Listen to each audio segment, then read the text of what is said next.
It's time to completely rethink ERP systems. ERP software as we know it has changed significantly. It looks a lot different. It's going to look even more different in the future, and that's what we're going to dive into here in episode 240 of Transformation Ground Control. Welcome to Transformation Ground Control. Ground Control. The podcast that covers everything related to digital transformation. This podcast features technology agnostic and international discussions related to digital strategy, software selection, implementation, change management, business process optimization, and everything else you need to know to make your digital transformation project successful. Whether you're embarking on an ERP implementation, supply chain transformation, or any other business or digital transformation, this podcast is for you. Now, here's your host, Eric Kimberling. 5, 4, 3, 2, 1. Ground control to Major Tom. Hello, welcome to Transformation Ground Control, episode number 240. This is the podcast that covers everything related to digital transformation. This is the tech-agnostic view of the people, process, and technology aspects of digital transformation and change. Thanks for being here today. My name is Eric Kimberling. I'm the CEO of Third Stage Consulting. We're an independent and tech-agnostic consulting firm that helps clients throughout the world with their digital transformation journeys. And I'm excited for today's episode. We're going to get into a topic that's near and dear to my heart, something I love talking about, and that is, where is the ERP software market headed? And more specifically, how does ERP software and ERP systems as we know it, how does it look different than it might have looked in the past? And I recently posted a podcast episode of this podcast, and I've also posted a YouTube video on the topic of, is ERP software dead? And quite frankly, this podcast episode is maybe a response to that, because I got a lot of blowback from that episode and from that video about how ERP software is not dead. It's not going anywhere. But I think where I want to go today is talk about the nuance of what exactly is ERP software going to look like if it's not dead.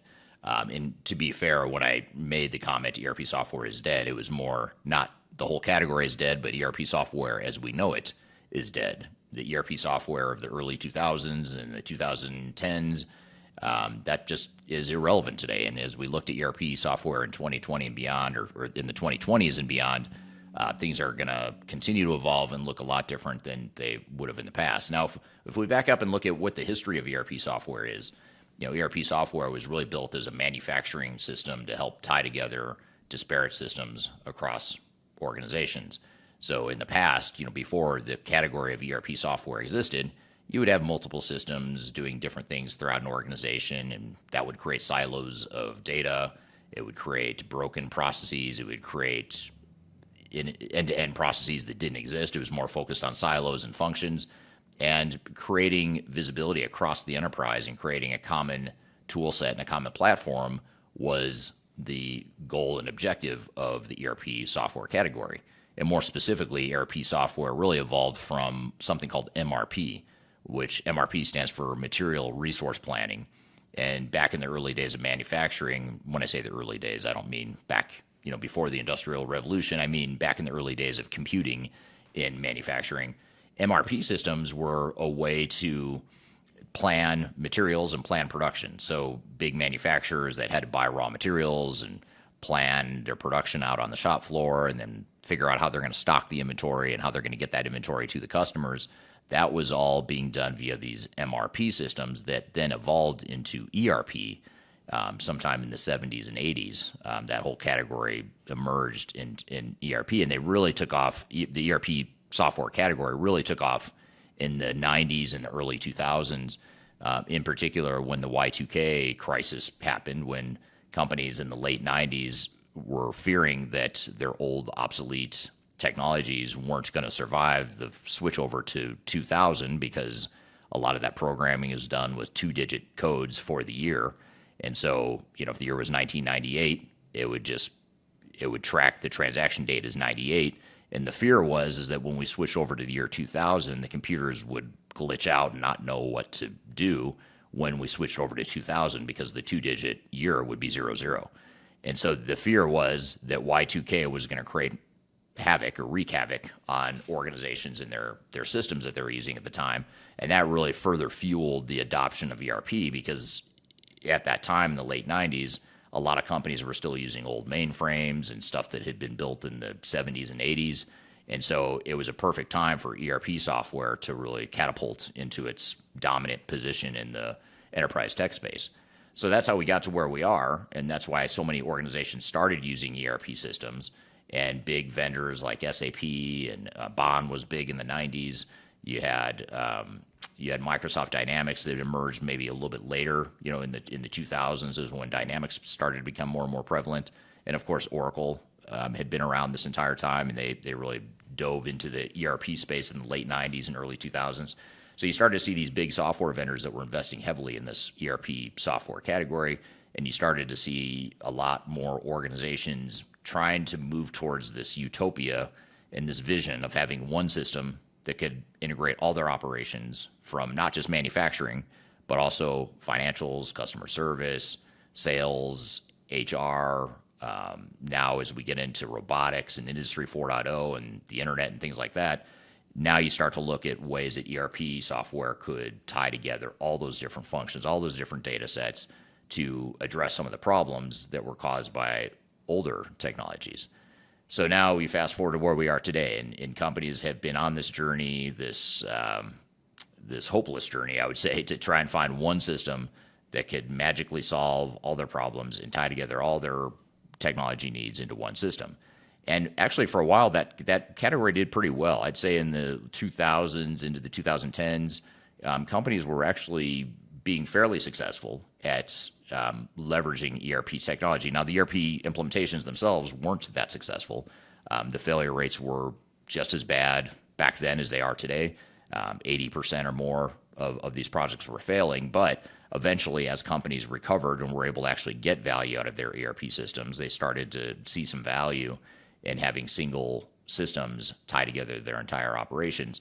But then now, as we get into the 2020s, you start to see all these different upstarts and new technology categories and types of technologies that are disrupting that model and that utopia future state of one single ERP system.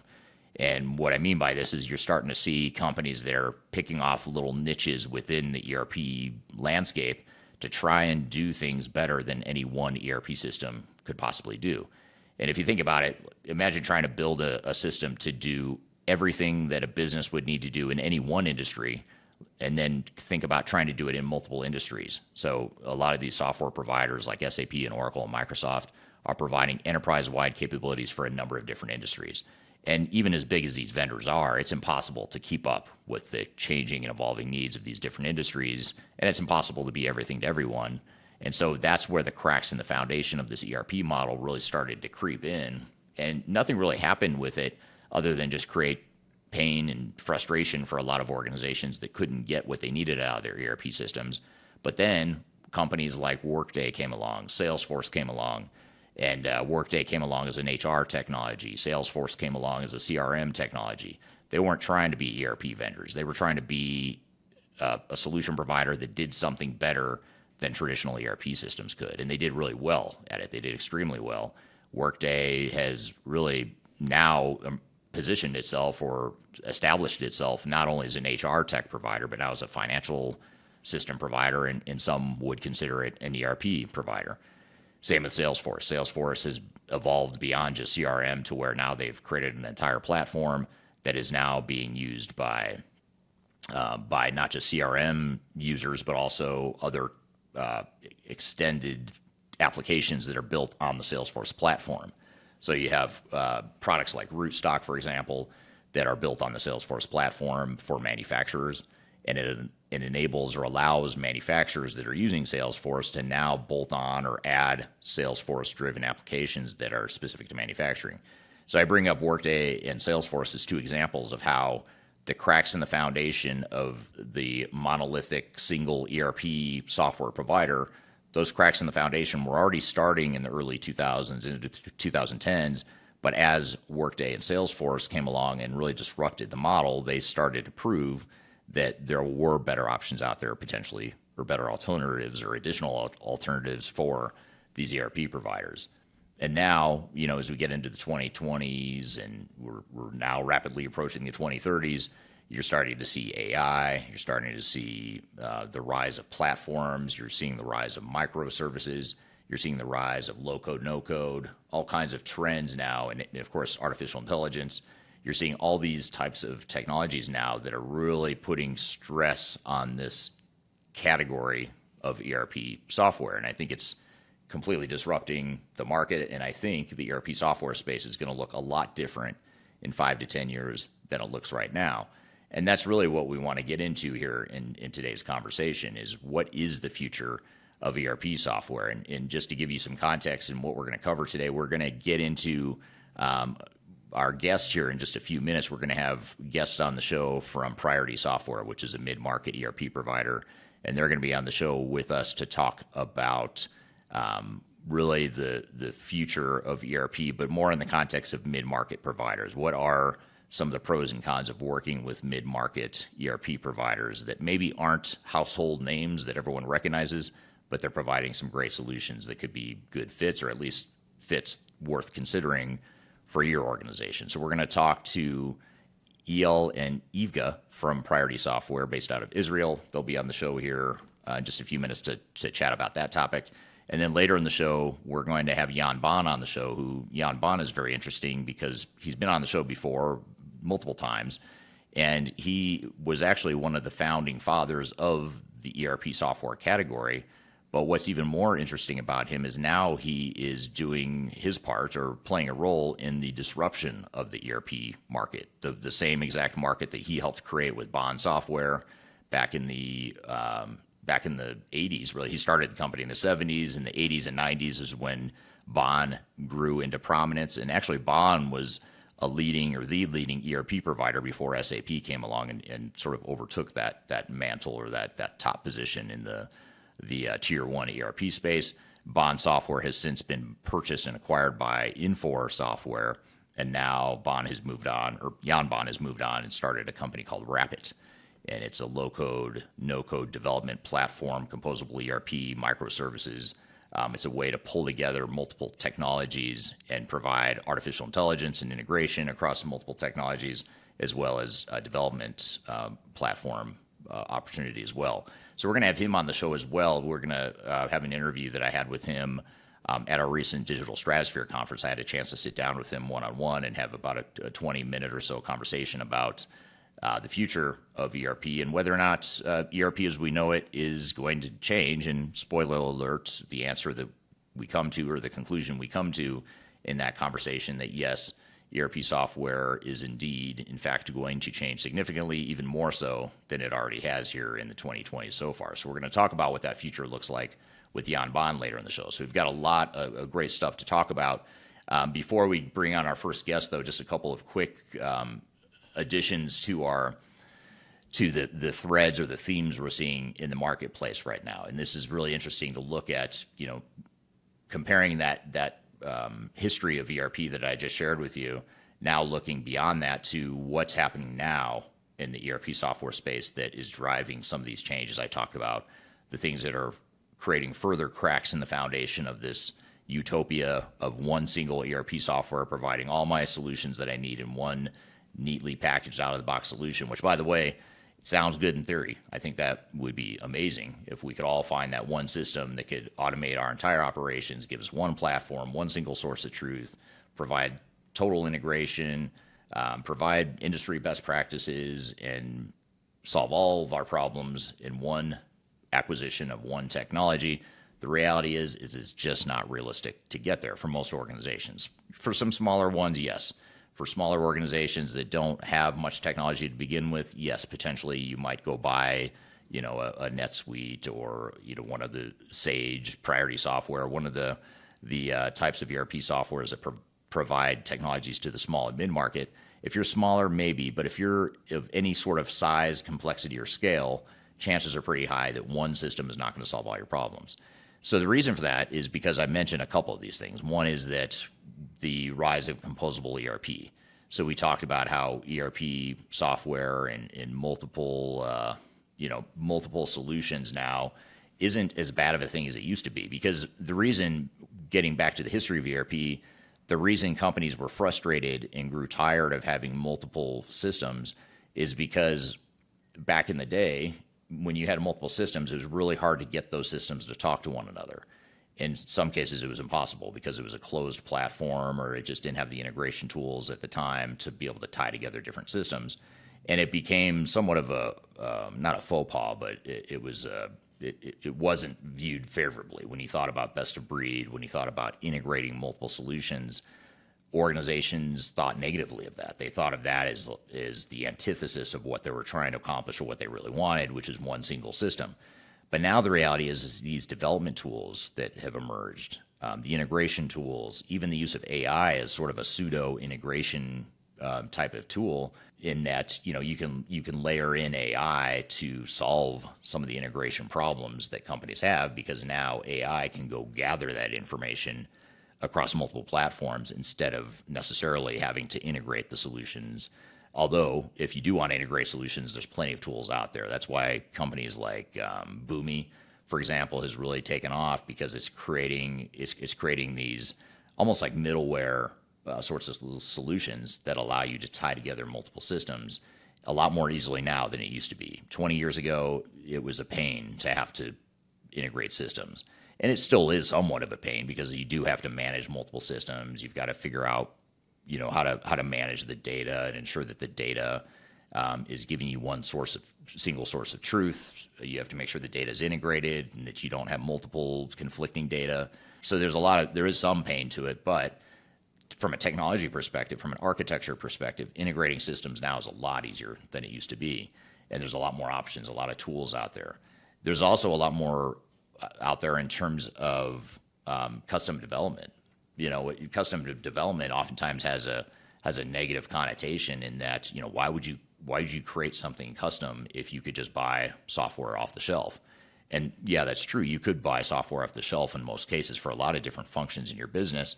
But what about those areas of competitive differentiator, those things that no other company can replicate or can't replicate easily, and you want to preserve that competitive advantage? You're not going to get that competitive advantage by going out and buying Microsoft or SAP or Oracle or whatever the ERP vendor is. You might be able to get good value from those providers on the more commodity types of processes, like your accounting, your GL, your accounts payable, accounts receivable, even inventory management, warehouse management, sort of your basic functions that any business has to do. But when it comes to the things that make you different, that make you really unique, if you're in the private sector, it might be because you're providing a better customer experience and you can do things faster and better than your competitors. Well, the reason you can do things faster and better than your competitors is because you have some unique advantage, some capability you've built internally that other companies don't have.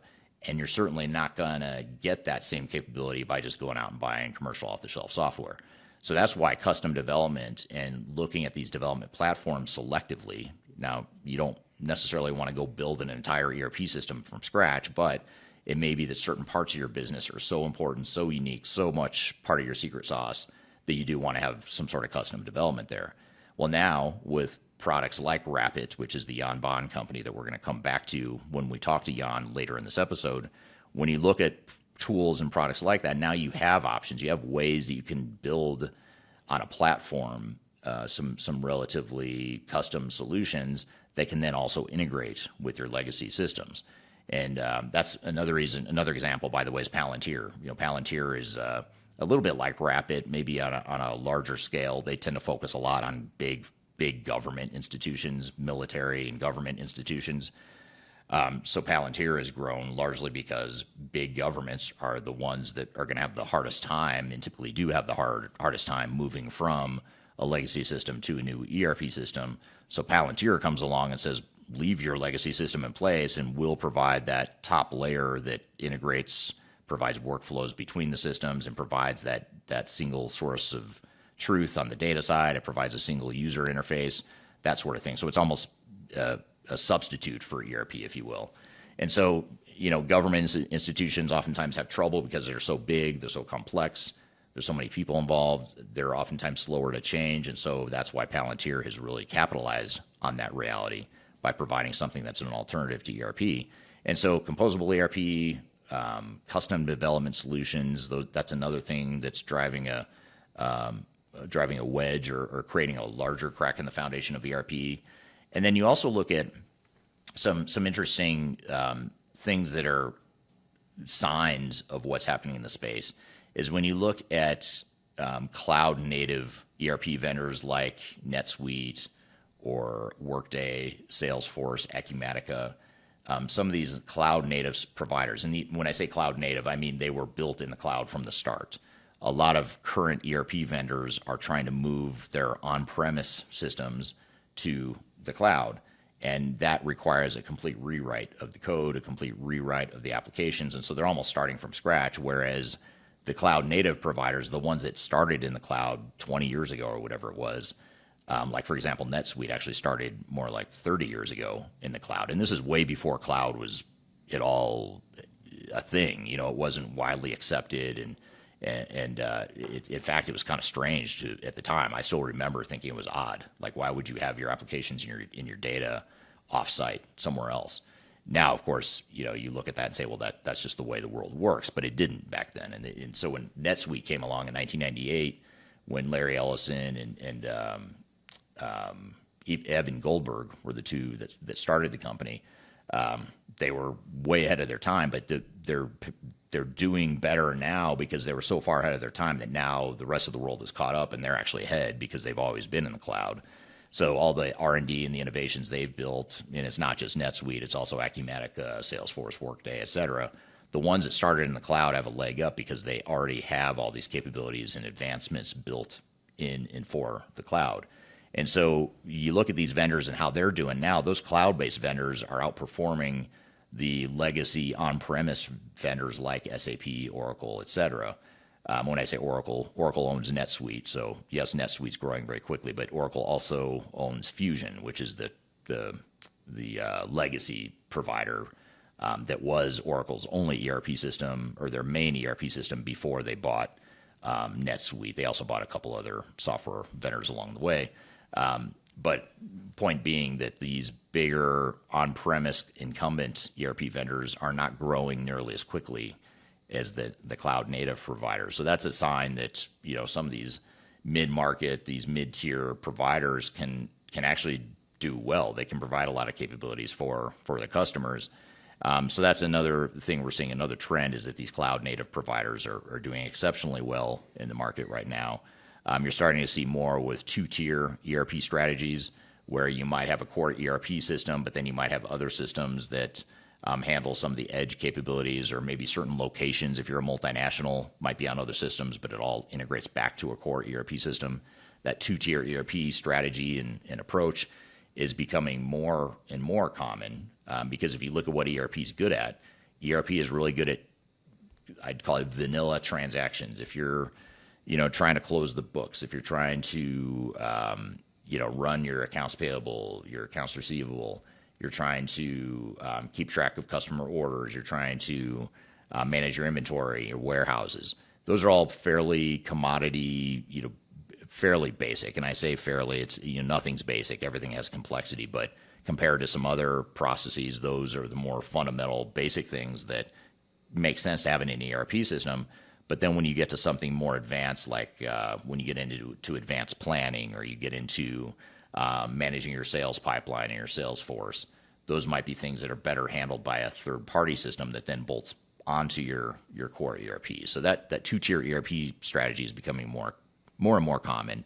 And then you're also starting to see more industry-focused and niche alternatives. So you're starting to see a lot of companies that are providing on specific areas like construction or nonprofit, manufacturing, even distribution or retail. There's a lot of niche providers out there that you may not have heard of, but they're providing really deep, specific functionality for a specific industry. So all this is a way to say that you take all these different trends, and then, of course, you throw in AI, which we're all talking about AI. Everyone's trying to figure out where in the world AI fits into all this. But you throw in all these trends, and you can see how that utopia, that dream state, that vision of one system doing everything for us, that dream is vanishing and has vanished. And so the question now is, what is ERP going to be now and in the future? What does that look like? How should we factor that into our digital strategy? How should we make sure that our digital strategy and our digital transformations reflect the realities of where technology is headed? And we don't want to spend a ton of time and money and risk locking ourselves into an old model. And that's what some companies are still doing. They're still pursuing this old monolithic, outdated model of let's go buy S/4HANA from SAP and let's let that handle everything across our entire enterprise because it would be amazing if we could get one system to do everything for us. The reality is it rarely, if ever, happens. And so let's not fight the inevitable and let's create a digital strategy that reflects the options we have and finds the best solution or solutions that's going to get us to where we need to go.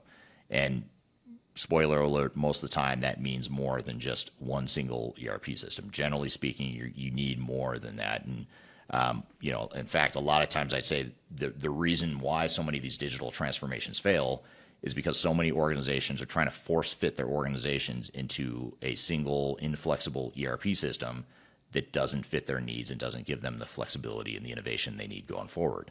And so the question then becomes, well, then what do we do if we're not going to go with a single ERP system? And that's exactly what we want to talk about here in this episode. And so that's why we're going to take a quick break. When we come back, we're going to bring Eyal and Evgenya from Priority Software on the show. We're going to talk about how mid-market competitors can compete with and compare to some of the bigger providers. And then later in the show, after we chat with Priority Software, we're going to have Baan on the show. He's from Rapid Software, which is a low-code, no-code, AI-driven custom development type of provider. I'll let him explain his solution much better than I just did. But point being, he's the guy that created the ERP software category, and now he's creating the solution or a solution that is disrupting that market, that same category that he helped create. So lot to cover here today. We're going to bring our guests on here in just a moment, but first we'll take a quick break and we'll be back with more Transformation Ground Control. I don't mind letting you down easy, but just give it time. If it don't hurt now, but just wait a while. I want to share a little bit of information about Third Stage Consulting and who we are. Third Stage Consulting Group is an independent, technology agnostic provider of consulting services to help clients through their digital transformations. We help with digital strategy and software selection, as well as implementation planning. And during implementation, we provide services related to program management, organizational change, business process improvement, as well as enterprise architecture. These are just some of the services we provide. We have offices in North America as well as Europe and Asia Pacific. So if you'd like to learn more, I encourage you to check out our resource center, which includes a number of resources that will help you through your digital transformation. And you can access that for free using the QR code here or the links below. You can also reach out to me directly if you'd like to discuss your digital transformation and brainstorm ideas on how to improve where you're headed on your journey. The last thing you want to have happen is for your digital transformation to end up in court. I've been doing this for 20 years and I have seen everything. My name is Marcus Harris. I'm a software and technology attorney focusing my practice on drafting and negotiating software-related contracts and litigating software disputes across the country. Feel free to reach out to us at taftlaw.com. We'd love to talk to you about the litigation process and what you can expect.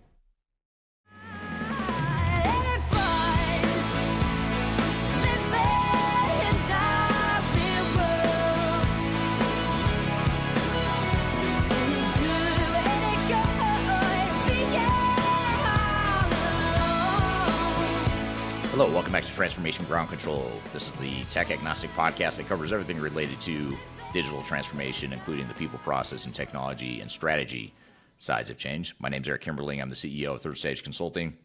We're an independent and technology agnostic consulting provider that helps clients throughout the world with their digital transformation journeys. We have offices in North America as well as in Europe and Asia Pacific. So if you're in any of those parts of the world or any other part of the world, we have resources and team members near you that can help with your digital transformation journey. You can find new episodes of this show, by the way, every Wednesday by going to transformationgroundcontrol.com. You can also go to that same website, transformationgroundcontrol.com, and see all the past episodes we've produced as well. So I'm excited to bring our guests on, our first guest of the show. This is Eyal and Evgenya from Priority Software. And the reason they're going to be on the show is to talk about David versus Goliath. What's it like being the David going up against the Goliath of the industry, and why might mid-market ERP providers be good alternatives that you should consider, even if you're a larger organization. And so we're going to talk about the pros and the cons of the mid-market ERP vendors, not just Priority Software, but from their perspective in general. What are the differences between these mid-market providers, and what are some of those alternatives that you don't want to miss out on, that you at least want to consider as part of your digital strategy? So we're going to talk about all that and more with Eyal and Evgenya from Priority. So I want to thank you both for being here today. Thank you. So real quickly, Eyal, why don't we start with you? And if you don't mind, just tell us a little bit about yourself, what you do at Priority Software, and just a little bit about your background. I'll try to make it short because it's a long story. So basically, I'm at Priority for like 3.5 years. I've been working with Priority almost 20 years, but I had my own company. It was a software house that built add-ons for Priority that got acquired by Priority in 2022. And after it got acquired, they asked me, okay, what do you want to do now? And I said, one of the things I like to do, how to do, is find, business problems and technologies that can solve them. So I think innovation could be fit to my needs. And I said, okay, go for it. And because I went to innovation, because everybody's talking about AI, so I jumped on AI and started doing AI in multiple places. So I'm doing now AI for the company itself, the transformation internally of the company to AI, and forward facing our customers and resellers, looking at the product side too. So this is something that is we're highly investing in what we call AI ERP. And of course, I'm trying to find ISVs, independent software vendors, that can really help us leverage Priority and bring their added value, and giving them the ability to go to our market and go to our customers and make a big impact at the end of the day, combining all of these together. Right. So you've seen how Priority Software has been able to take a dose of its own medicine as it relates to AI. You're not just building features and functions in the software, but you actually have gone through your own transformation to use AI as well. As you're saying, we're walking the walk and we're talking the talk. Yes. Very good. Well, great to have you here. And I'm going to come back to some of the points you just made. I want to come back and ask you some questions around that, particularly as it relates to how you as a company what are some of the lessons from having used and implemented AI, but we'll come back to that in a moment. But before we do that, Evgenya, tell us a little bit about yourself and your background. Yeah, so nice to see everyone today. Nice to meet you. I'm actually in the product organization. I'm the product director for the ERP in Priority, essentially for the Priority ERP. And I joined relatively recently. I joined around 8 months ago. And before that, I was actually in a lot of adjacent spaces, building AI products for planning, for demand forecasting, for B2B sales, also some kind of chat your ERP type of capabilities that I tried to build prior to Priority as well. So a lot of that AI background, I've been doing AI product management for more than 10 years. So it's my bread and butter as well. And I'm happy to bring those capabilities as part of Priority, right? This is that I'm very, very excited about it. Yeah, it's very exciting. It's an exciting time to be in the enterprise technology space right now. I'm always For sure. I always think it'd be fat, even though we are in the space, we're not a vendor, but I always think as a vendor, it's got to be a real exciting time for you guys, especially. Want to just turn to the audience real quickly and thank several people for joining. Darian on LinkedIn says, good morning, everyone. Hello. Thanks for joining, Darian. Charlotte joining from Dallas, Texas. Thank you for being here today, Charlotte. Son, I believe it's Son from LinkedIn says, good morning, everyone. Yuri says, good morning. And Yossi says hello as well. So thank you for everyone joining here today and letting us know where in the world they're joining from. So a couple, just to start, I guess, to set the context for the conversation here, this whole David versus Goliath theme. Tell us a little bit about why should a company in general, if we set aside AI and features and functions and all that stuff, why should a company consider a mid-tier, a mid-market ERP vendor like Priority Software instead of just going down the path of, say, a Microsoft or an Oracle or SAP, one of the household brand names? What does a mid-market ERP vendor like Priority Software provide that maybe a bigger provider can't? You want me to start, or Evgenya? No, you should start. You should start, yeah. Okay. So I'm going to give my how do you call it, 2 cents, my point of view, and I think the first thing we're trying to bring to the market is innovation, and because it's kind of my bread and butter. But what I'm thinking of, I recently was 2 prospects in the States, and of course they're asking Priority who. I mean, nobody knows Priority like Oracle or SAP, and the first prospect said, okay, we're looking for something that will give us a solution that will be really easy we have like 300 employees that are doing sales orders, but ERP is complicated. It's very, it's a lot of screens, and we have a big turnover of people over here. We want to give them something simple. And because Priority is a platform and has a lot of options, I said, okay, we have something called a portal generator. So let's use the portal generator instead of giving them standard ERP, give them this like slick user interface, like an e-commerce user interface that'll be really easy for them to use. And instead of educating them how to use an ERP system, this could be a great solution for this employees that have a high turnover over there. Another customer, I think, and of course we're competing with the big ERPs, and everybody said we can solve it, but we need to bring a third party. So I think when looking at Priority, we have a very big toolbox. Another company I remember I was in, and again, we're coming as an underdog. We have to bring something that is innovative. Unless I said, okay, if you're just more of the same like the other ERPs, why should we take you? So another big prospect, there is a big logistics company, and one of the things we have in Priority is an internal WMS module. So I said, okay, this is out of the box. You don't need to go like to a third party now. And this is going to be like, an easy implementation. And look at the latest thing I did now. So I took out of my bag this strip of LED lights and this IoT connector. And I said, look, you put it in the warehouse. And the moment you put it, do you know when there's like this parking lot? Then you go to a parking lot, you see this green light that tells you this is like an empty parking lot. So in the same concept, I said, now we have these LED lights that Priority is going to tell you, your storekeepers, each one is going to get a different color. It's going to say, now this is like a landing strip. This is the bins that you need to go to pick from or put away. And again, all these gadgets, all these things that we do with Priority, and the ability and the flexibility, this is a game changer. And this is, I think, what captures the customers to think, okay, they know how to give us a solution to our specific needs and specific problems.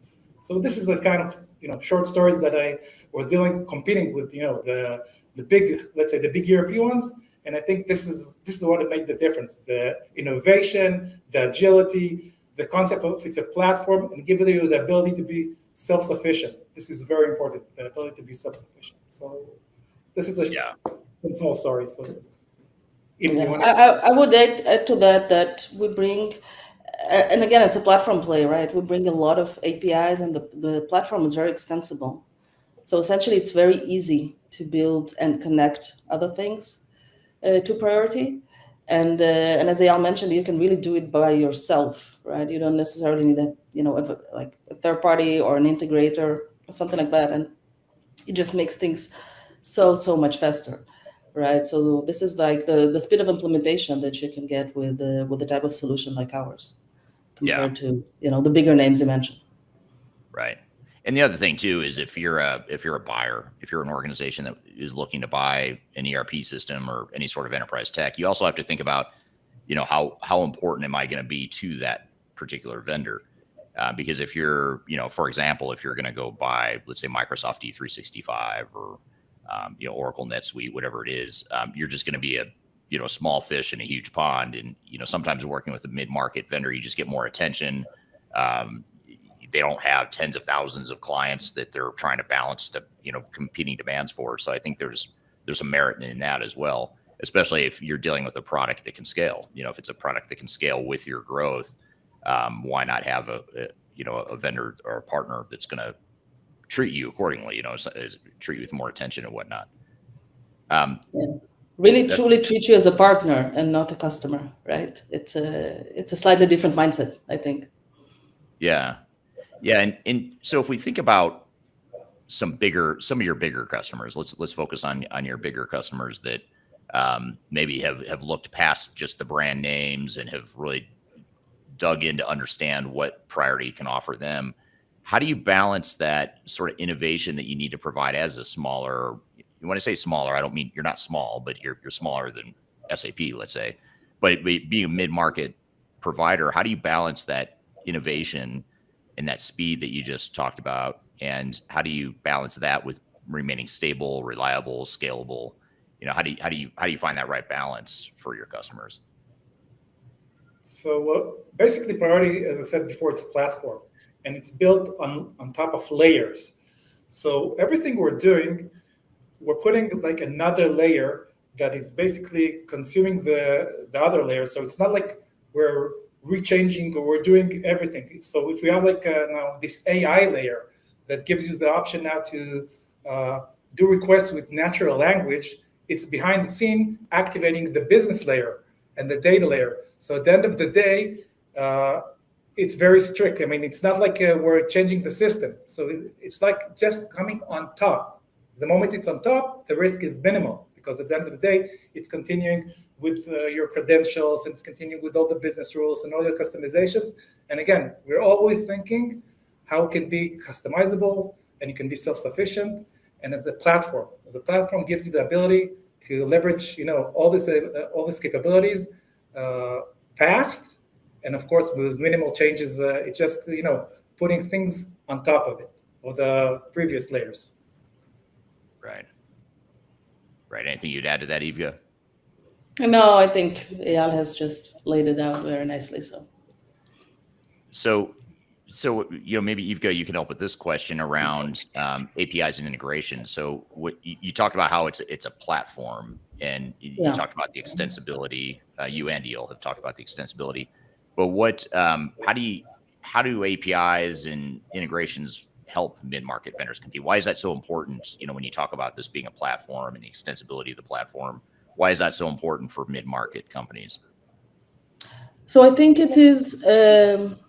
The thing is, ERP is no longer the only player, right, in a company's tech stack, right? Well, maybe 10 years ago, 15 years ago, the ERP was the only product, right? And right now we need to be more extensible. I think the big difference between very big companies, right, and a mid-market company is that sometimes when big companies need to kind of extend their current solution or connect other platforms or other kind of software extensions to their existing stack, then they can bring, I don't know, an Accenture, okay, just using them as an example, and then they will have this like very long-term project of integrating ERP A with this technical product B and technical product C, and it becomes a very long and very expensive journey, which I think in our case we give our customers a kind of a shortcut there, right? We're telling them you don't need to bring those integrators, which are expensive, and those are long and very demanding projects. You can just do everything much faster, right? And we have different types of APIs. We have APIs that are allowing you to connect Priority to your ODBC, right? So essentially, if you have like a Power BI, you can hook that up to Priority. If you want to get data in and out, you can use APIs for that. We're actually working to add MCP to Priority. So essentially, all the futuristic kind of AI, LLM type of capabilities would be able to talk to Priority as well. And under the same kind of security, permissions, business logic, and all that layer that Eyal has mentioned. So essentially, we're giving our customers a lot of tools to be able to do a lot of those things on their own, right, or with minimal investment, as opposed to having to bring those big integration projects, which are difficult, right? We all know they're difficult to implement and roll out. So, right. I can add just a few more stuff around it. So it's not only APIs that are giving you the ability to talk to Priority from the outside world. We can always consume APIs that are from in priority to the outside world. So we can actually trigger something in a specific event or form. Now I want to call this API service that could be an AI service that does some optimization, or an AI service that does summarization or whatever. So it's not only inbound, it's outbound too. At the end of the day, the layers of the API, we build like 4 different types of API to fit specific needs. So we have like an API for the user interface. It's like it's reflecting everything that goes in the forms in priority as an API. So when someone wants to interact, it's that he doesn't need to write any business code or any business logic on the other side. I think this is very unique to Priority. It's called Web SDK, giving the ability to actually take virtually the components in the ERP and talk with a mobile app or with a web app or even with an AI app. And there's the ODBC, and ODBC is something that is like obsolete, but it's not the ODBC that we're used to. It's ODBC on the business layer, meaning that you're not actually talking to the database. You can use SQL to talk to the business layer, and then you get so this is great for BIs, but at the end of the day, you don't need to struggle with how is the structure of the tables behind the scene are built. So this is another thing. It's a new technology. It's not an old technology. It's ODBC. And of course, we have RESTful API that is like the standard of everyone. And again, this is becoming too technical probably for the guys in the crowd. I'm not very technical, so this is super helpful and interesting for me, and I'm sure others listening are not as technical too. But those are really good points and things that I think we're starting to get into some of the intangibles of, why you might consider a mid-market or mid-tier software vendor, because there's just differences, and oftentimes it can provide more flexibility. And here's an interesting comment that actually supports. I think Eyal, you'd mentioned something along these lines a few minutes ago. And I apologize, I'm going to block all of our faces for a moment.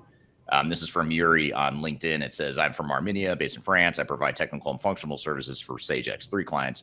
Currently thinking if I should focus on including AI for technical support or just focus to be the most agile in the market, because clients are complaining with their integrators as they don't react fast on demands.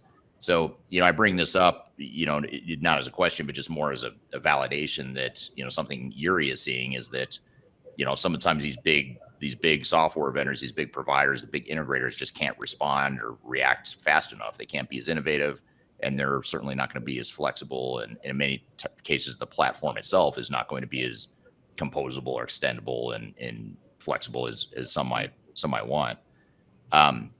Here's a question I have that I think is a good one. This is from Sanjay on LinkedIn.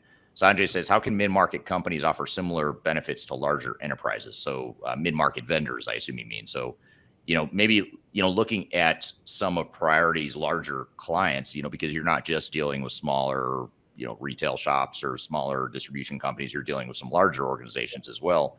What are some of the benefits that a larger organization might benefit from by using a mid-market provider like Priority? I think first of all, it's the agility that he can see his return of investment pretty fast, because usually when we come to a prospect, we come with he's giving us these use cases, and we're showing it can take a few minutes, a few hours, depends how we can solve it. So I think in enterprise things move slow. In the enterprise organizations, it's every change request, it takes a long time. And I think the agility of Priority could bring huge benefit, because the time to market, to implement Priority, and the ability to have everything out of the box and not start, tailoring all kind of third parties. I think this is a huge advantage. When as you said, we have a huge toolbox, and now with the AI, we're looking forward with the MCP. This is like the connector to other AI tools or AI applications. This is the future. So again, you can leverage things very fast, and we're always trying to be on the cutting edge. So I think because we're a smaller company, it gives us the ability to be, very initiatives. The innovation is it's coming from inside of us, and it gives us the ability to give fast responsive with the latest technologies, and it's a challenge. It's not easy, especially in AI. AI is like when you do a proof of concept, it works. I have this, it's like a joke, what I'm saying? Like, you're trying to do some proof of concept and you start up with taking, 100 documents and one use case and 10 users and say, oh, this works awesome. And then you hit the real world and you have like 10,000 documents that you need to deal with and multiple use cases and 1,000 customers, then it becomes much more complicated. So the gap is very big, but we're filling the gap very fast because we're a mid-sized company and not this, heavy big companies that need to, just the communication between departments is it's a hassle. Yeah. Yeah. I'd like to add to that something, Eric, that you mentioned before, right? That for a smaller vendor, first of all, it's more of a partnership and not like, oh, take our software and, let's not talk until the next year when you renew. And another thing which we should not forget about is that even though we're maybe a smaller vendor, we still have the same capabilities for the big modern market. So essentially, having multiple entities across the globe, having multiple operations, right? So all those complex things, different localization things, right? So financial support in different countries. So we bring all of that, right? It's not that we're slightly smaller and then you don't have the benefits or we don't cover all your kind of bases in those aspects, right? We do. And then on top of that, we're bringing the agility and kind of the underdog style that Eyal was talking about. So essentially, a customer can get the best of both. And I want to go back to the previous question about the technical support. As I said, we're doing AI internally. So one of the things that we did, we generated this what called AI knowledge base.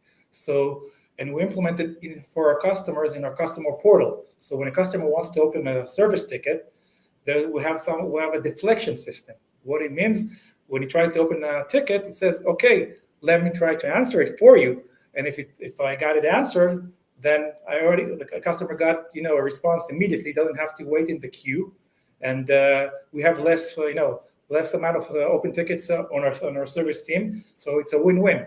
So we have it in multiple places. So think about this AI knowledge base. It can answer basically any question, and now we're even thinking to leverage it to our customers. Meaning, if a customer has his own scope of work, his own customization and his own implementations, tomorrow he can ask a question and he will take his own private data with the priority base knowledge base and combine these two to build an answer for this specific customer. And again, it affects the delivery times, it affects the support, it affects the customer satisfaction, and it of course gives you answers precise, dedicated answers, not documents to read, a precise answer for a specific question. Right. And here, Tracy on LinkedIn here has an interesting comment that supports everything you both just said. But Tracy says, I think that smaller firms have fewer layers between the expert and the client. Oftentimes the rate of that principal is still cheaper than the large SIs charge for a consultant with less than 2 years of experience. So she's alluding to a couple things there. One is just the layers within a smaller organization looks a lot different than at a big SI or a big software vendor. So being able to work more directly or having less layers between the people that can actually affect change on a product or an implementation is critical. The other thing too, there's another, actually I wanted to ask you something real quick, Evgenya and Eyal too, if you have thoughts on this, but can you give us an example or maybe a couple examples of the type of larger organization or larger clients that you guys have, just to put it all in context and perspective? Because I know we've seen some upper mid-market types of organizations consider priority. It's not just, we've seen some smaller clients use it as well, but it's not we're not talking small scale here. I mean, can you give us a sense of the magnitude of maybe one of your larger clients, just in terms of size or complexity or industry? Yeah, can you take it? Yeah.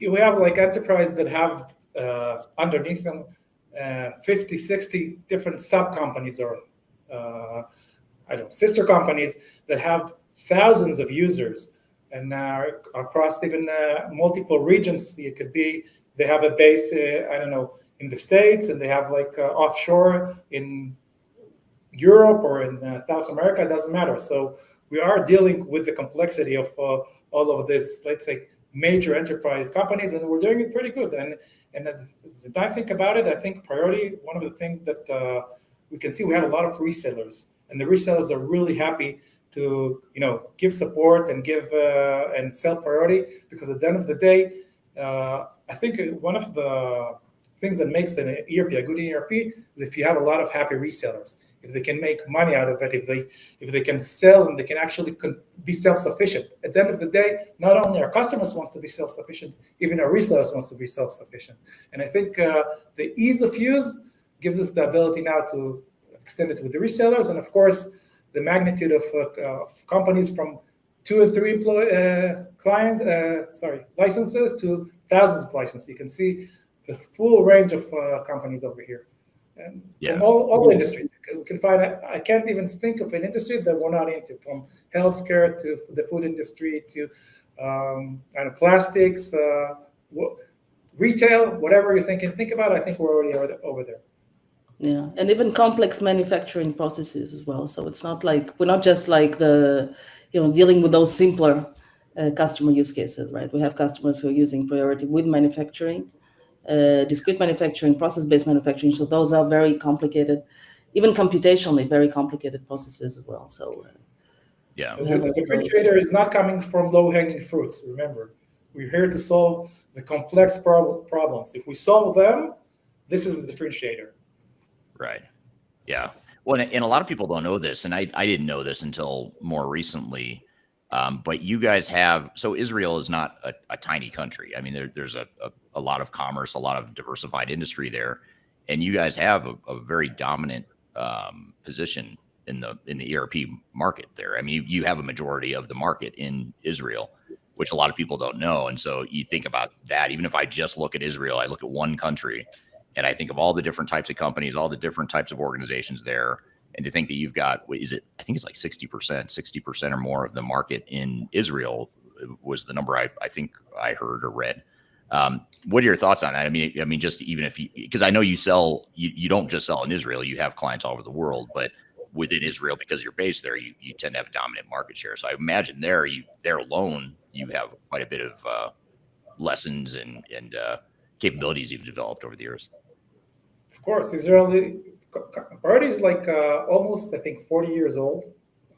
Maybe next year, I think it's going to be 40 years old. And of course, Israel is the place. That's older than you, Eyal. No, I'm 52. That's right. We talked about this before. We're the exact same age. But you look like, the company might be older than you. Not yet. We're trying to catch up. Right. So, yeah, Israel is the base, and I think we have like a joke. Wherever you throw a stone, you're probably going to find a priority customer. And I think the thing is, Israel is filled with an ecosystem. So it's like, think about if an employee that works in one company and then transfers to another company, the chances that he's going to work in priority in the same company, are very high.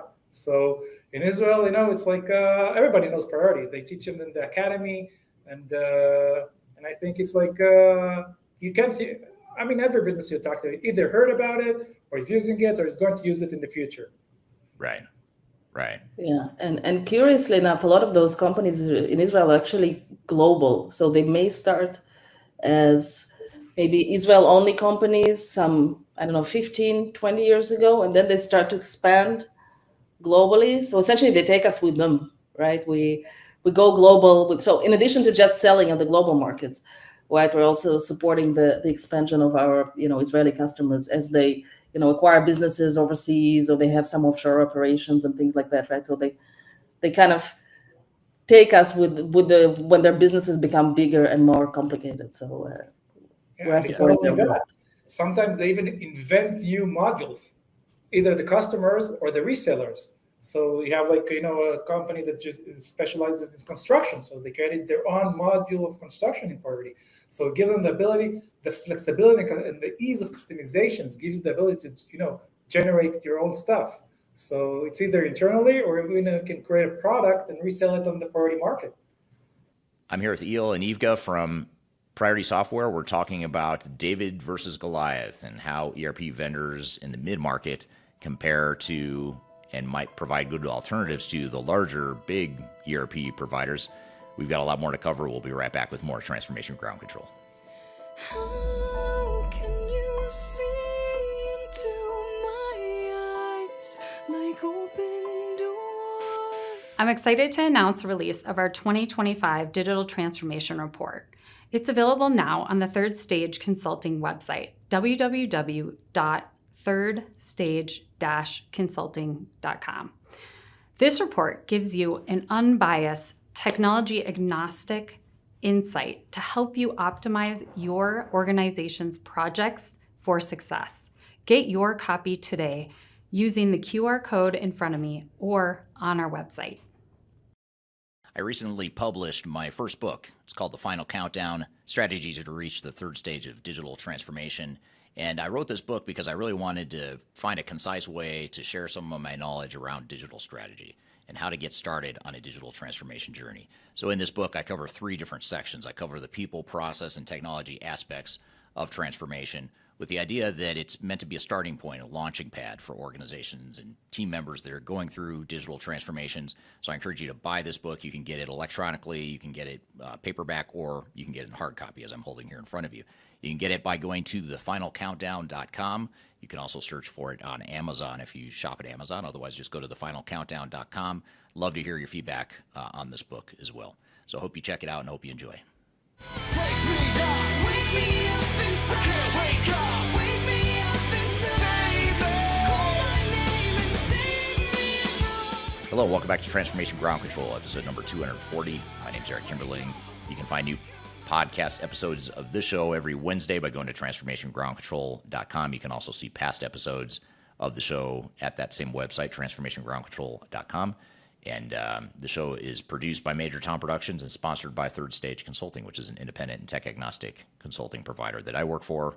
And we're here with Priority Software talking about David versus Goliath and how mid-market ERP vendors compare to some of the larger ERP providers. Eyal, I want to ask you a couple of questions now related to AI, and there's actually 2 questions from the same person on LinkedIn. I'm going to pull up here, and I'll sort of combine it into one question.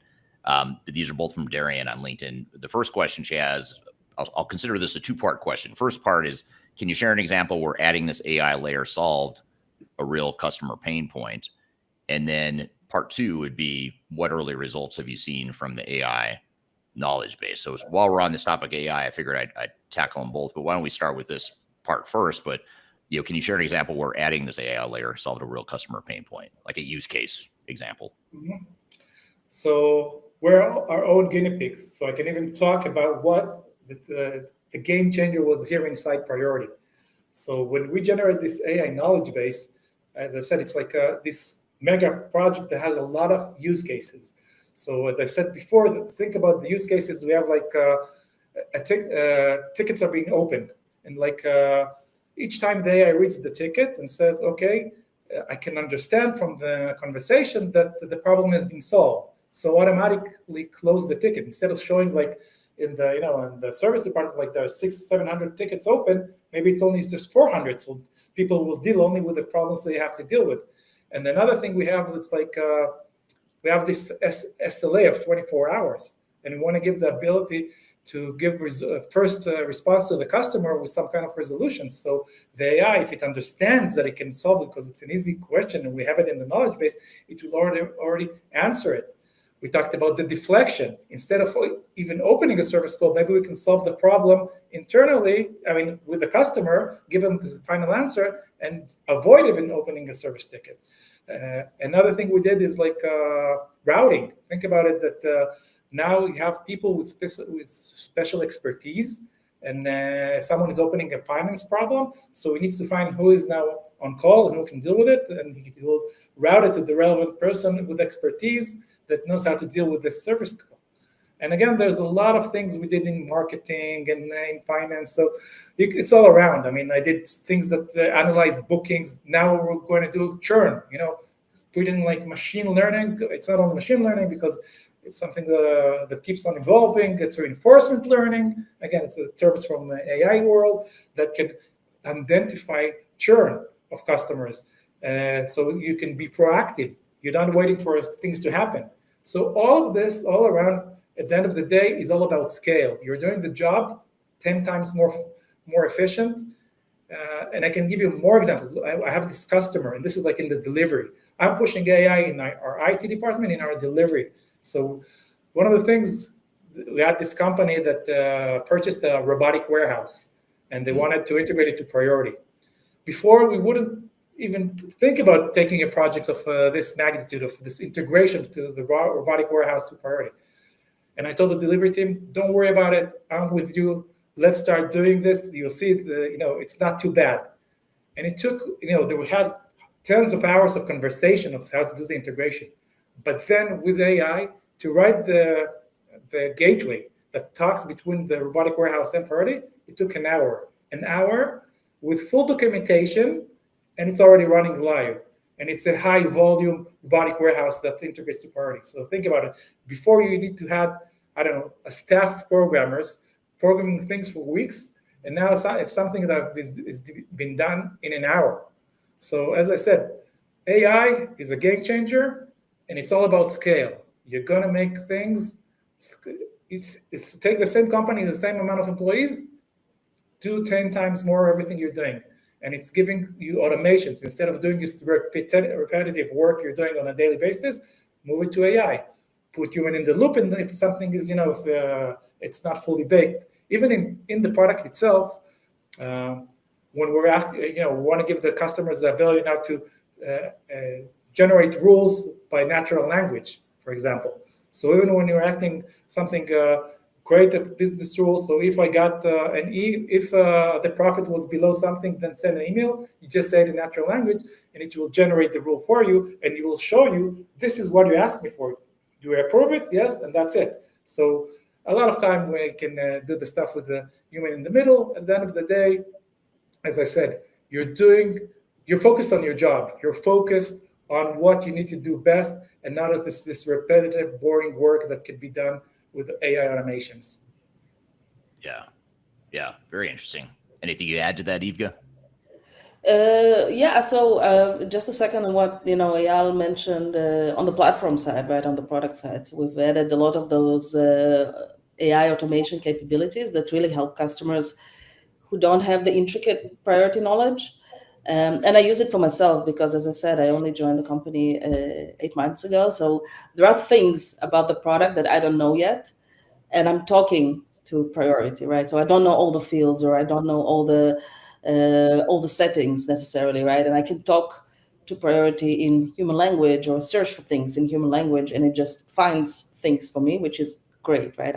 I am my own guinea pig, right? I'm telling the people that I'm the best user because I'm a dumb user, quote unquote, right? I don't know how the product works sometimes, right? So I can pretend to be this very simplistic user, and the AI helps me do the job done.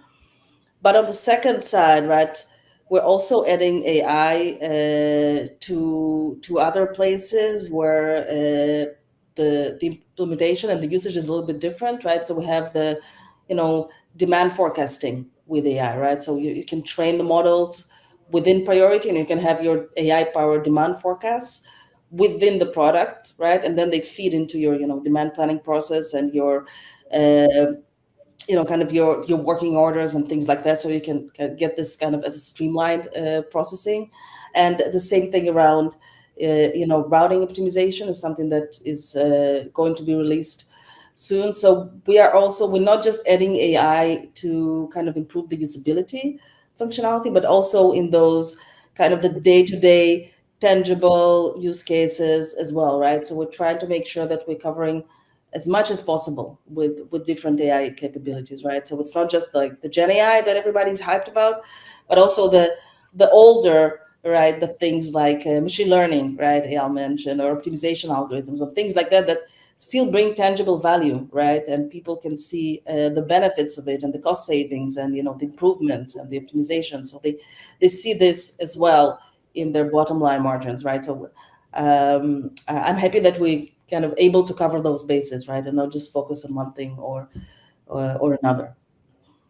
Yeah, and so many customers that we work with are so far behind on the whole digital technology journey that any sort of AI advancements are going to be huge gains potentially. So I think looking past the hype the hype around AI and the hype around automation and that sort of thing, if we look past that, I mean, you look at just having a fully integrated solution, a platform. AI is cool, yes, of course, but there's just core basic stuff that companies haven't even gotten to yet in many cases, let alone AI. AI for a lot of them is going to be down the road in the future. So I think that's a really good point. What about so coming back to this thread of David versus Goliath? If we come back to that thread here, and there's a common saying in the marketplace that no one ever got fired for hiring whoever, SAP, Microsoft, Accenture, Deloitte. First of all, that's not true, because I can give you a whole list of people that were fired for hiring one of those vendors. But there's a common misperception. Are they looking for a job? We're hiring. Right. Right. Exactly. Yeah. So you look at that misperception that somehow big vendors are safer or can be safer. How do you convince CIOs and other executives at your clients that, hey, maybe you've never heard of Priority, or maybe you don't know a lot about Priority software, but or any, this isn't just about Priority software, it's about any mid-market vendor. How do you convince CIOs and executives that you're not giving up risk mitigation, or you're not giving up the safety, the safety net perception of a big vendor? How do you overcome that perception with executives? I think first of all, we're obligated to the highest standards in the market, from SaaS concept, security. We're working with AWS for everything, and we're doing all this Gartner and ADC surveys that are checking us out to be that we're capable. We're even Gartner's Magic Gartner. So I think it's not only showing that we can play the game. I think the other big benefit when we come to a CIO and we show you, okay, let's say that we passed all the tests, but look, you have a problem. I'm going to show you how we solved it immediately. I'm going to show you the result now. I'm not going to tell you. I'm not going to show you some presentation and say, okay, it's going to be able to do. We're coming with a solution. I want to say I can prove it. I'm not just saying the system could do it. I'm going to show you. I'm going to take your use case, and I'm going to come to you and show, look, this is now the system. This is this is working. There's like an old story about one of our customers that he was looking to, the big vendors told him, the consulting groups told him, you should go with Oracle or with SAP. And he said, Priority, no, it's not. It's a small company. We don't know if it's good enough. You should always choose, like nobody got fired because choosing IBM. This, I think, was the first. Right. Yeah, that's right. And he said, okay, you know what? Let's put all three on a test. And what they did, they said, okay, look, we want to be self-sufficient, so let's take a simple process. I want to add a field to a specific form and to a specific report, and let's see how much time it's going to take you. So the guys from SAP is, okay, give us a day or two or whatever.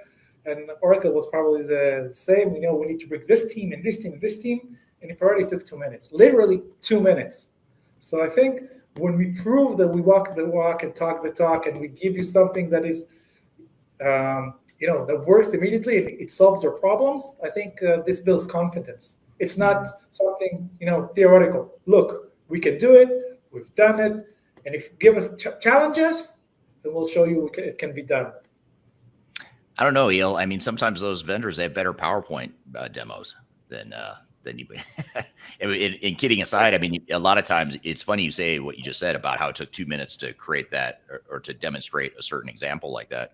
But I can't tell you how many times we go to these big demos, the big vendor demos, and you're not even seeing the product. Oftentimes you're seeing screenshots in a PowerPoint deck, and if you want to do something on the fly, that's a whole. You're not getting that from a big vendor. You're lucky to get a real live demo, and that's a big frustration for a lot of our customers. And I think a lot of times the big vendors rest on their laurels a bit, or they rely too much on their brand name than solving actual customer problems. So I think that's something to be said. And I've seen it at multiple mid-market ERP vendors where whether it's at a conference or in a demo, you can just see people that know the product better. And oftentimes they can demonstrate more hands-on and more real time than any big vendor could, largely because some of those big products are so complicated that there's no one person out there that knows how to use, for example, S/4HANA.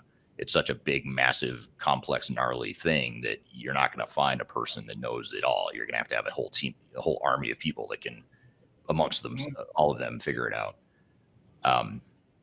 So I'm saying, you know what? Challenge us. I'm saying it up front over here to everybody. If you think your ERP vendor can solve your problem, doesn't hear your pain points, challenge us. I'm sure we can deliver. Yeah.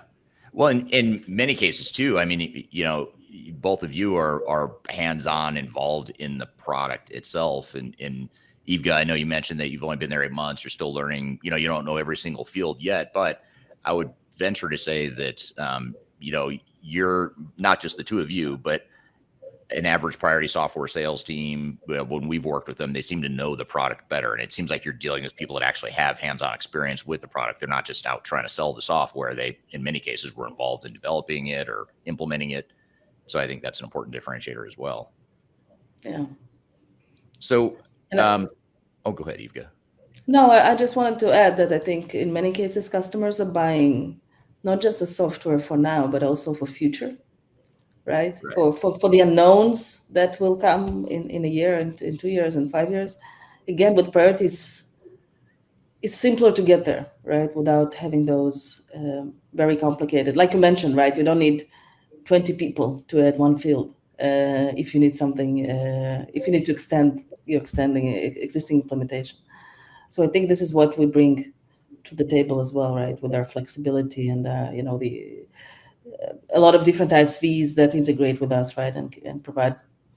There was a question before about the different integrations that we have, right? So we have a marketplace of, a lot of different vendors that integrate with us and provide additional functionality. So customers can really see the place for growth, and we don't lock them in, right? We don't want to lock ourselves in with our vendors, and we're not trying to lock our customers in. I think this is also a big thing for when customers are looking at us. Yeah, I think this might be the question you're referring to, Evgenya, from Darian on LinkedIn. What kind of integrations do mid-market companies ask for most often? So can you give us some examples of the types of systems that you've seen customers integrate with priority software? So we have document processing systems. We have shipping kind of vendors. We have e-commerce.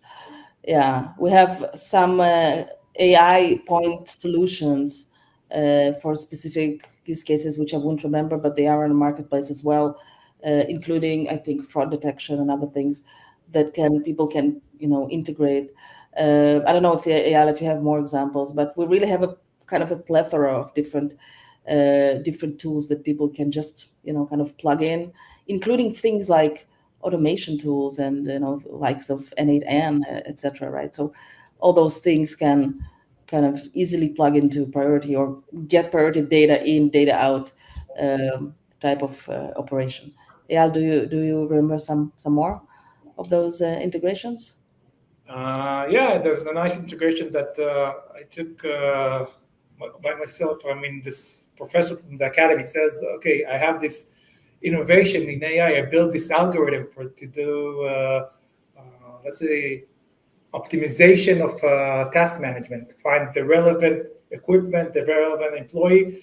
And I said, okay, you know what? I'll help you integrate it into priority. And it's becoming a great success because at the end of the day, it's AI working for you. Think about it. You don't see anything. It's always only happening. Everything is happening behind the scenes. So what happens is now someone gets a task, or a storekeeper gets a pick list or whatever. It finds the most relevant personnel, taking on consider a lot of, let's say, there's a huge algorithm behind it, and this is why it specializes in AI. But the thing is, we like to, bring innovation and generate as much as ISVs as we can, because at the end of the day, this brings value to our customers. If it brings value to our customers, this is what we're looking for. So Right. and other integrations I can think of. Yeah, I think most of them are, like you have Docker, that is like this integration that automatically reads the supplier invoices and integrates it to Priority. It does like AI with OCR and stuff like that. Trying to think anything. Yeah, I think these are the one I can remember. When I think that one of you, and I don't remember which one of you mentioned earlier in this conversation that, the way Priority is approaching ERP is acknowledging that ERP is not the only system that companies rely on to run their operations. And I think that's a really important point, because I think too many software vendors are trying to be everything to everyone. And you guys are saying, well, we're not going to be everything to everyone, but we are going to provide a tool that could integrate to some of these other tools that companies might need to preserve. Tracy on LinkedIn can commiserate with the PowerPoint and marketing armies and budgets from some of the larger software vendors, and I think that's a big thing. There is, I haven't seen Priority software at the major golf tournaments or the big airport billboards, but that doesn't mean they don't have a good product, and same with other mid-market vendors as well. And then a follow-up from Tracy here is, and the demo is from pre-sales, so they just do the script. Good times. So I remember the ones with the commercial of this ice cream company in the States saying, we might not have the money to be, 30 seconds on television, but we have great ice cream. Right. So, yeah. Well, it fascinates me how much these big vendors spend on marketing. I mean, you look at in the U.S. now, for example, Workday has a big ad campaign that has Billy Idol, Billy Idol, and I think the band Kiss is in there, and they use all these really big rock and roll stars basically to promote this message that there's they're enabling rock stars is basically the message. But you think, wow, how much money did that cost, and what could they have done with that money to develop a better product or to do something better to help their customers? But anyway, that's just my own personal pet peeve there. Low-hanging fruits. They're focusing on the low-hanging fruits. That's what I said. We're looking for the hard problems to solve, and this is our differentiator. We are solving hard problems. Right. Yeah. Exactly. Yeah. So what about when we look to the future? How do you see the role of cloud, SaaS, composable ERP, just the overall trends in the space that we're seeing right now? AI, of course, is one of them. How do you see the role shaping the future of competition for your customers? So first of all, I think we're heading to, the future is unclear because first of all, it's very hard to hire employees like storekeepers and technicians and stuff like that. So people are going to try to find either robotics or automation processes. So I think a lot of the focus of what's going to go in the future is going to go to less rely on, people that are doing this repetitive, boring work, because nobody wants to work in that anymore. Everybody wants to be a manager or be an influencer or whatever. So at the end of the day, I think the main focus is going to be SaaS, AI, automations, natural language, robotics. Robotics is going to be a huge, I think, differentiator in the market in the 2-3 years, I think, from now. Any thoughts, Evgeny?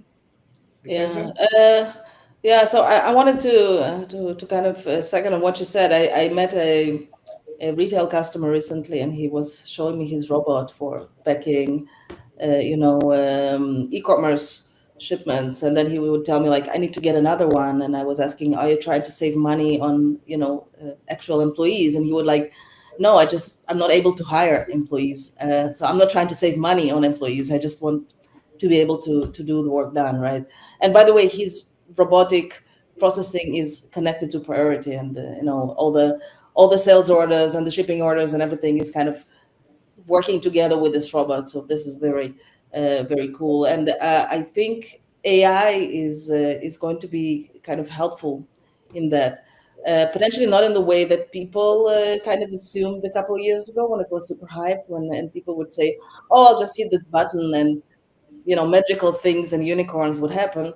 But essentially, it will make people more productive, right? It will take away parts of the manual and the repetitive and the kind of error-prone work. and we will be able to guide our users, and by we I mean Priority and other vendors as well, I assume, to guide our users into being more productive and more efficient in their day-to-day processes, just to be able to do more and to be able to do more better, right? So less errors, less problems, potentially in a more optimal way. So I think, just to add to what Eyal said, I think optimization, right? So optimization around deliveries, optimizations around shippings, optimization around manufacturing, and the human resources as well. So I think that's going to be one of the future trends also. And Special, translates into special. money, right? So people will be happy about that. Sorry, yeah? So I'm trying to say specialized autonomous agents. This is what Mm. we're heading to.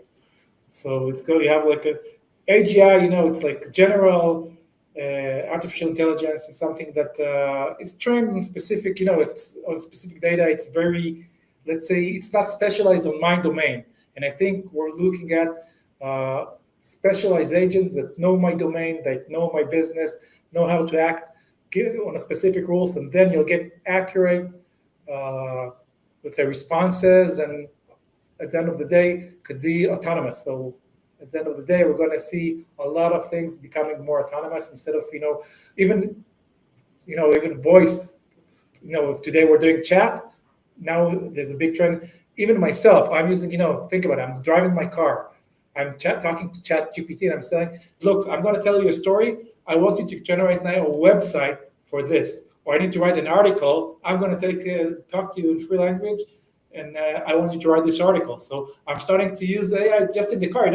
Think about the driving time I'm saving because I'm driving. I'm doing the work. AI actually is doing the work for me. I'm coming back to the office. Everything is already up and running and ready for me. Of course, now we have the ability to connect the tools, so it can see my calendar. It can even log into Priority. So at the end of the day, I mean, we just need to connect the dots and make things scale to be much more efficient. Right. Yeah. No, that's super helpful, and that's a good vision of where things are headed with those different layers. When you look at agentic AI and cloud, composable ERP, all that stuff. Any other predictions you guys would leave us with as far as in the next, say, 5 years or more? Where do you think this industry is headed, especially in the mid-market, when you look at mid-market vendors like Priority? What do you think Priority is going to look like, and other mid-market providers? What are the big themes or trends that you expect to see? I think Priority. So there is a notion, I would say, of a headless ERP, in a sense that you don't only have the traditional ERP interface, but you also have the different modalities of ERPs catered to different users. So we already have some of it with our portals that Eyal mentioned, and the mobile applications that we have. We have a kind of a generic Priority mobile applications that customers can customize, and they can essentially make them specifically and exactly what they want through the generators that we bring them. Plus, we have all the specific applications, like for the POD, your deliveries, your warehouse operations, your technicians and things like that. But I think essentially it will go even further when API could be another modality of consuming ERP, and then you could potentially put some other UI on top of it if you want, right? Or maybe your AI model could be that modality, or a chat, like a fully chat-based interface could be that modality. So I think we will have a kind of a vast, a lot of different options, right, for a lot of different types of users that would be able to consume data and functionality that sits inside ERP in the way that is best suited for them. I think that would be a good way for the market and for us as well, right? We want to make ourselves more accessible to those end users. So this is where I see kind of a little bit of our future. Yeah, what do you say?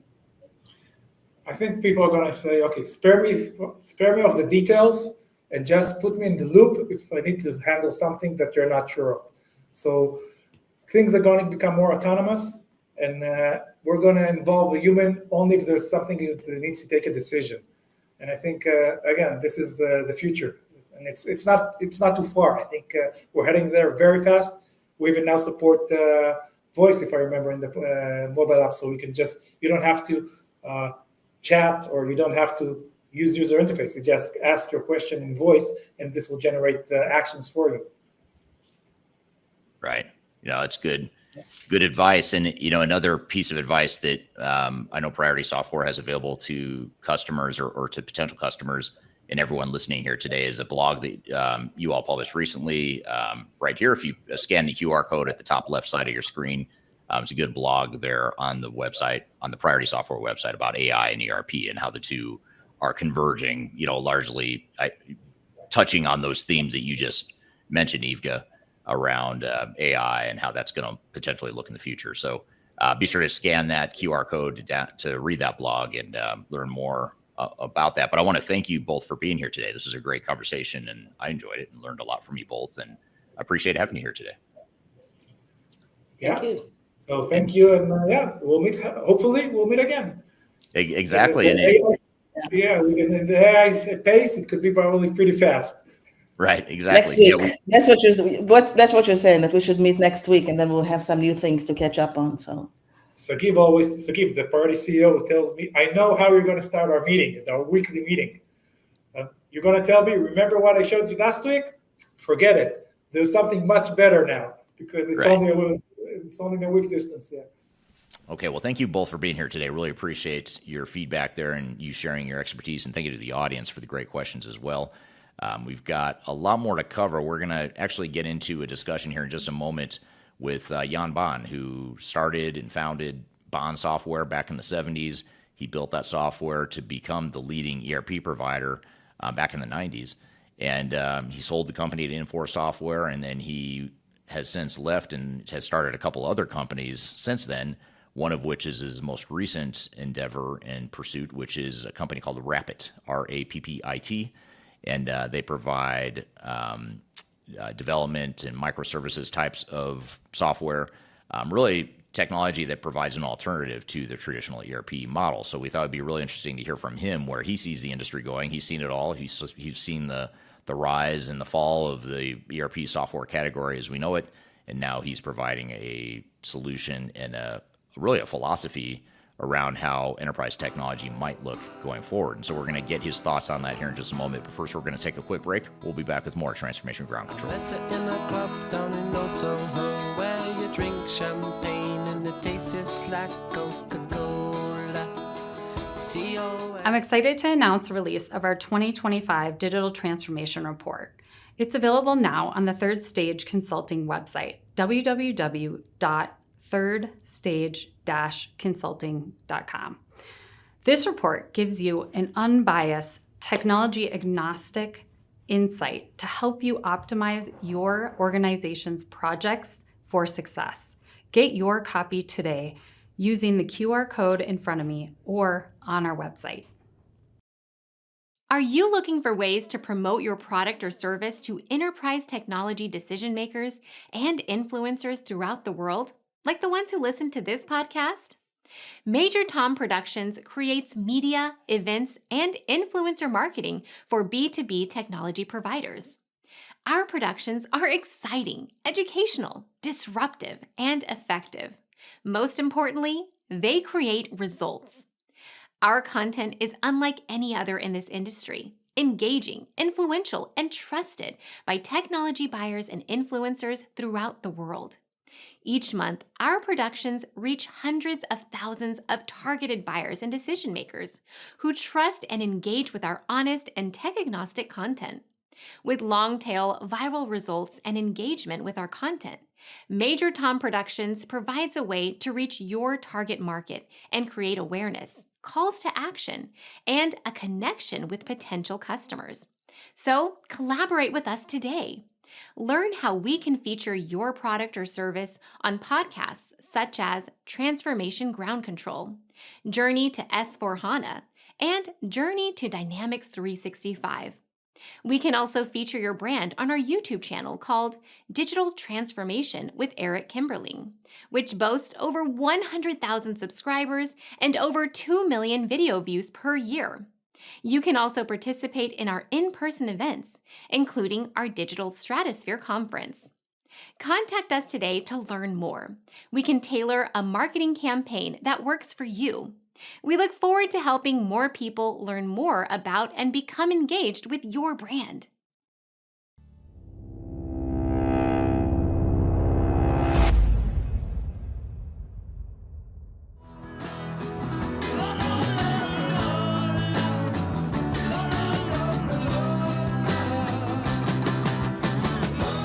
Hello, welcome back to Transformation Ground Control. My name is Eric Kimberling from Third Stage Consulting. We're an independent and tech-agnostic consulting provider that helps clients throughout the world with their digital transformation journeys. And I'm excited to play you this interview clip, this conversation that I had. It was actually in between sessions at our recent Digital Stratosphere conference. He and I just ducked into the conference room in between sessions and just started filming. We just started talking, started filming. So it was a really interesting conversation. It was very informal, even more informal than most conversations I have with people, but really interesting because he was a keynote speaker at Digital Stratosphere, and so I got a chance to chat with him prior to his session to just get more of a condensed take on where he sees the industry headed. So this is a really interesting conversation, largely because he's a really smart guy. I really enjoy talking to him. I learn a lot from him every time I chat with him. In fact, a lot of it is because he talks so fast and he has so much going through his brain that it's hard for me to keep up. So I could watch this video 2 or 3 times and pick up things every time I watch it. So it's great talking to him. He has so much knowledge to share from, someone that helped build the entire enterprise tech industry as we know it. So really fascinating guy. And what's even more fascinating is he has been in this industry a long time, but he is not wed to the way things were. He more than anyone I know is really pushing the boundaries of where enterprise technology is and could be headed. And I think it's super fascinating because most people at this point in their careers, having built an entire category called ERP software, it'd be easy enough for him just to sit back and just keep doing what he's been doing, keep doing more ERP type stuff, start another ERP vendor, call it good, or just retire for lack of a better word. He's in a position, I'm sure he could retire, but he's not. He likes this stuff, and I think it comes through in his discussion and in the energy he brings to the table as well. So let's play this clip here, and I hope you enjoy it. This is my discussion with Jan Baan about the future of ERP and enterprise tech and where it's headed. I feel like big ERP vendors like SAP, Oracle, and others are slowly becoming obsolete, just like back decades ago when Blockbuster Video neglected to see Netflix as a threat, just like the BlackBerry, or the company that made BlackBerry, neglected to see that Apple could actually create a smartphone that was better and more adaptable and more future-proof for the smartphone industry. And just like those two companies, I see a lot of the same behavior that's happening here in the monolithic ERP software space. So what I want to do today is talk to one of the pioneers of the enterprise software space to talk about why the category that he in many ways helped create is now become obsolete, and in some ways he's actually helping provide an alternative to those monolithic ERP systems. So joining me for this discussion is Jan Baan, who founded the company Baan Software and is also the founder and CEO of a more recent company called Rapid. So Jan, I want to start by, first of all, thank you for being here today. I appreciate having you. And I want to know, first of all, tell us a little bit about how you started Baan. You started the company back in 1978. Yep. You sold the company to Infor Software in the late 90s, right? And here we are 25 years later, and you've started a company that is almost an anti-ERP. It's the opposite of what you helped create. And in many ways, you're pivoting completely away from the category that you helped create.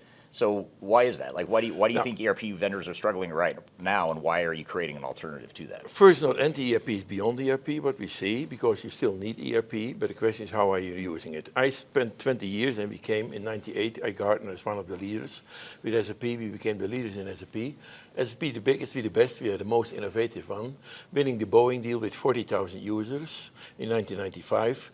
Where Boeing, we built all those mainframe stuff together. It means we were extremely strong in all these logistic elements. Building already the tools, dynamic enterprise modeling, etc. But in 1998, we had 5,000 people. We moved from, before the IPO, we had $60 million revenue. A few years later, $680 million. moved to a market cap close to 10 billion. Did my IPO, we became unicorn in 1995. That means everything superior, 5,000 people. Now, I'm an entrepreneur, started on my own. Then you are in an institute. There's no longer need for entrepreneurial drive. It's managerial. And second, the company became too much innovative on M&A. I felt that I make a mistake. When we did IPO, we became too much what we call shareholder value driven. But before we were more customer intimacy, and we lost that too much. And then it moved a step further from this guy's vested shares to sell, because we had an investor, General Atlantic Partners, invested a third of the shares for $33 million in 1995. They collected $1 billion a few years later. And $1 billion came with M&A stuff and all the stuff, only for selling. And it was not for sale. Now, then I came to the conclusion we are obsolete. There's no browser. Because from the money from the IPO, I invested 150 million in two interesting companies. One was WebEx. I was the only first investor in WebEx. And the other top tier. And there I learned the secret of platform as a service. And I came to the conclusion we are obsolete. And the silos are there. We should take the silos and unite them in enterprise service bus in BPM together. It was amazing. But too early, the CIOs were too afraid because you're not fired by SAP and by Oracle. And I miscalculated the adoption of the CIO and the company. They're very lazy to adopt. They call it CIOs, most times was more, but we see Chief Protecting Officer, but it should be more Chief Process Officer. Now, we built all the processes together. And with my knowledge with WebEx, etc., and Enterprise Service Bus, we unite them all together in end-to-end processes. Amazing, but then the silos are still staying the same. And all those silos are isolated. Best of breed is then is better, but we have this terrible monolithic stuff. They are not communicating with each other, have not to do with each other. And then you see these vendors are looking to unite them, like Oracle, they call it fusion, I call it confusion. They bought everything, and the only integration is one bill. SAP, the same with Ariba, have nothing to do with each other. But it's impressing more the customer. And the customer came more locked in. Now, and then you see the element, the customer and the big system integrators unite themselves and only milking the cow. There was no customer intimacy. They call it best practice. It's nonsense. It's not operational excellence. We have to go to operating excellence. But best practice is only what the vendor likes to sell you. Right. And the secret, now we call it AI, and I go to the third stage. I moved again and say, okay, platform as a service is great. But I spend a lot of money to build all this stuff, like Salesforce. It's a little the infancy of the internet. And then I saw we have to go to infrastructure as a service. And the best is Google. You can have Amazon, Google, or Azure. And it brings everything to you. I mean, you have not to do it. But now you take care of all the DevOps. And we came then in the world of microservices. Now, I did already a lot. When we did this BPM stuff, we have already zero coding and all those elements. Because you move from a silo. And from the silo, we're moving to the enterprise, to the processes. But they're dying, and we don't nothing from supply chain, but here we go to the workflow. And what is workflow? A simplification of processes, but more downstream. And the more downstream, the more value. And we learned already 2 times to decouple. First from Baan, in the beginning, 25 years ago, the sensory, make BPM. And then what BPM is not doing is do the workflow. What BPM, where we did just, was this case management. We say transactional system of records. Right. But it's simple, it's no case management. The transaction is driven the logic, and it's dying quite early in ERP. And then we take government, etc. We have rules.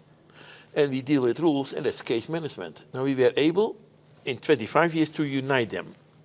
But you do that only to the inbound processes of the enterprise. But in today, we have now big data, we move to machine learning, we move to AI. And now we go to the human. And the human, the knowledge worker, is coming in the driver's seat. And in this knowledge worker, what we're doing there, you absorb, you take everything from the beginning. It means we are taking now this SQL data, and it means what's ERP? It's still only SQL data. We are already 20 years in big data, we do nothing. Now, we take this SQL data, we bring in 1 second in Google BigQuery from big data, and on the same moment, there's 3 databases, and at the same moment, we take the semantic data, where you look at this where you see all these elements, bring this together now. That means in Elasticsearch and all those elements. Right. Now, and these 3 elements are able to the whole supply chain is the river who's going there. I mean, all the data is now united in semantic data. No. Right. And that brings a totally new dimension, but we can even discuss it later. Right. So I agree with you. The customer intimacy is missing. I think a lot of these software vendors are taking the entire organization and they're trying to expand their footprint to be everything to every organization. And with the speed of change of technology and business today, I just don't see how one ERP vendor can possibly provide for an entire organization, let alone an entire industry, an entire multi-industry. And the vendor is lucky, it's vendor lock-in. Yeah, and you're locked in at that point. Totally locked in. So what are the alternatives that you see emerging that might disrupt Yeah. or displace ERP software as the dominant enterprise technology? Now, first of all, if you look to ERP players, be aware, we have many, but most are too simple. There are only a few who understand what we see, master production scheduling. All this complex ERP stuff is not easy. There you need the big ones. Even Microsoft is still simpler on that area. Right. If you look to it. And then you have the Oracles, the SAPs, and the Infor, especially, I should say. They are quite Infor, my old Baan product, very strong in all those elements. Therefore, say, let ERP stay. ECC should stay by far longer. Why should you go to HANA? Because there you have all this customization, and the stability is there.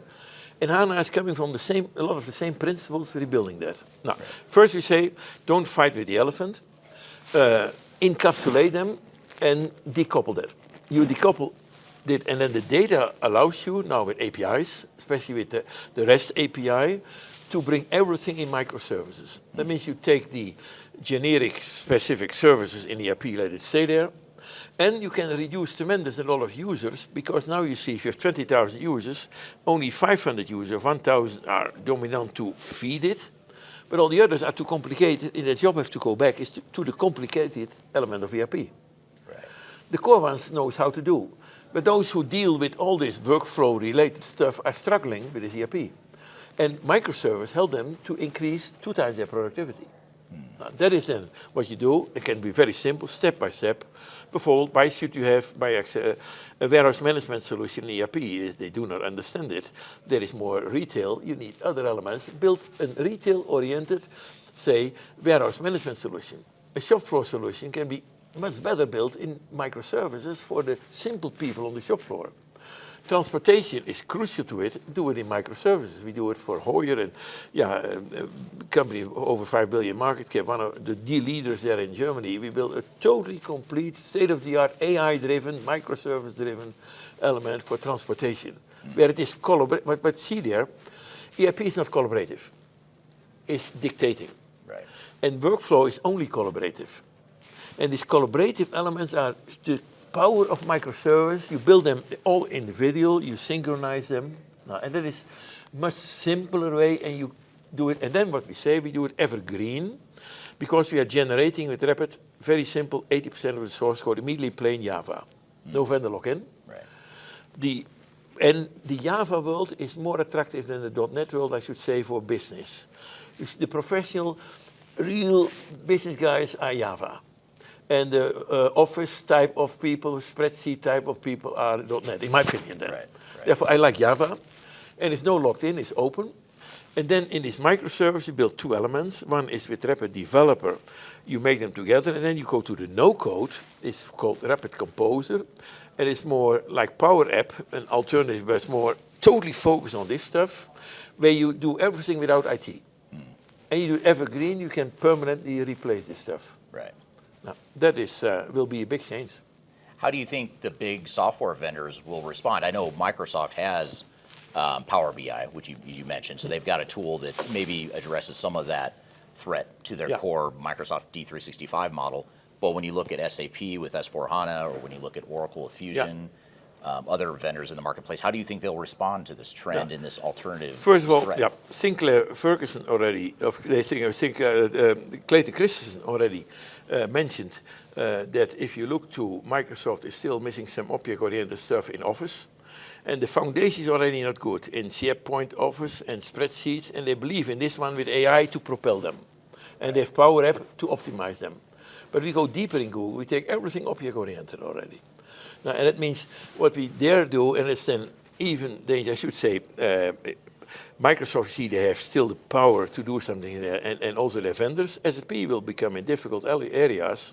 You have seen some other examples, maybe where we, with Apple or anywhere happened before, but maybe you can later on. But you see, those took every business to themselves.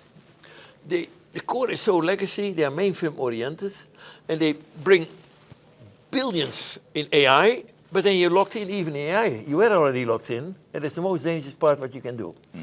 And I see they are in dangerous element. Because, and even the big system integrators the same, they are united therein. It will become, what I explained to you, is becoming more by boutique firms who optimize the business. You contribute here to the EBITDA, to the whole data stream. And here we take only ERP as the foundation for everything. And it cannot be. Becoming obsolete is good enough for the next 5 years, because you need not every day all this data. Every day is good enough. Right. Once a day you do master scheduling, and you need one version of the truth. You need the compliance stuff for reporting to Wall Street. Now, let it be a financial system. Right. Oriented for the time being. Yeah, it's essentially almost a glorified database. You Yeah. know, it's keeping track of all the transactions, the information, Exactly. the data. Yeah. You don't necessarily need.